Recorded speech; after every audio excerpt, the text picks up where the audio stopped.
Hi, this is Dave from JavaCodeJunkie.com and welcome to another MariaDB video tutorial. In today's episode, we're going to look at bulk importing data into MariaDB. The slide that's on your screen right now shows the format of the LOADD DATA command. So I'm going to show you how to import a comma-separated value file, or CSV file, which has a value for each field, and each field is separated by a comma, hence the name comma-separated value. And we're going to take two data files that I have created. We're going to import those into our departments and employees tables. So let's take a quick look at the data files themselves. The department's CSV file is a simple text file with one row for each record that we're going to import into our department's table, as well as a header row that shows each of the field names. The same with our employees CSV file. It has the header line with the fields, and it has one row for each record that's going to be entered into our table. And the way we do that is with the LOADD DATA command.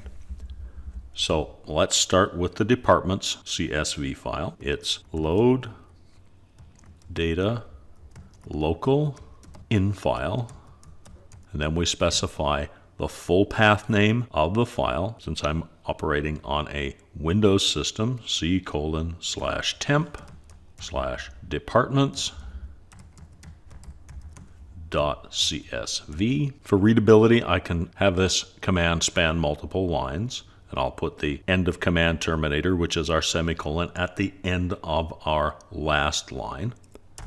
Makes it easier to read. Now we specify the table that we want to import the data into.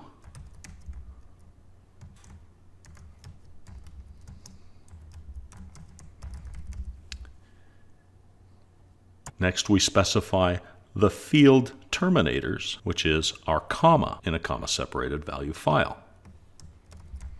So fields terminated by a comma. Next, we'll specify how each line is terminated, or how each record is terminated. On a Windows computer, that is the return new line combination. And we specify that as follows. Lines terminated by the return and a new line. Next, we're going to specify that we want to skip the first line of the file, which is the field names list. And we do that by saying ignore one lines. And finally, we're going to specify the list of fields that we want to import the data into. Now, in the departments file, we only have two fields, and they are ID and text. This is the end of our LOADD DATA command, so we'll hit semicolon and enter, and we have 6 rows that have been imported. We haven't covered the SQL select statement, but I'm going to just show you the select statement so that we can see the records that have been entered into the table.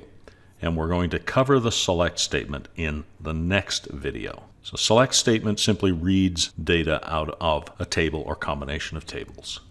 So we say select. We'll use the asterisk as a wildcard for all fields, and then we'll say from and the name of the table. Semicolon, enter, and there we have the 6 records that we had in our comma-separated file. So let's now do the same thing for the employees table. LOADD DATA local infile c:/temp/employees.csv.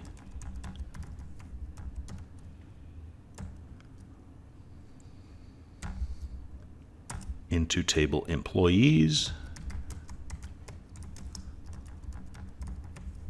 Fields terminated by a comma.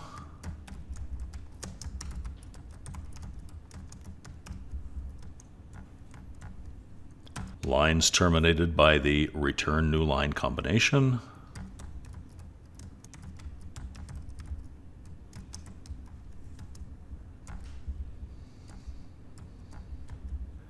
We will again ignore the list of fields in the first line.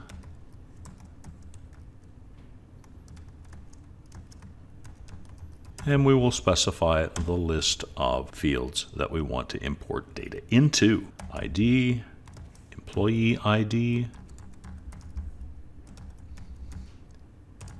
first name, last name, birth date, and department ID. Since this is the end of our command, we'll enter the semicolon and hit enter, and then the records will be imported into the employees table. Once again, the same select command just to verify that those records have been imported. Select our wildcard for all fields in the table and the name of the table. So select asterisk or star from employees. Enter, and there we have the 42 records that we saw in our comma-separated value file. So that's a quick look at importing data into tables in MariaDB using the LOADD DATA command. If you enjoyed this video, please give it a thumbs up and consider subscribing so you don't miss any future videos when I release them. Thanks again for hanging out with me today. I really appreciate it, and I hope to see you again in the next video. Until then, stay safe and keep on coding.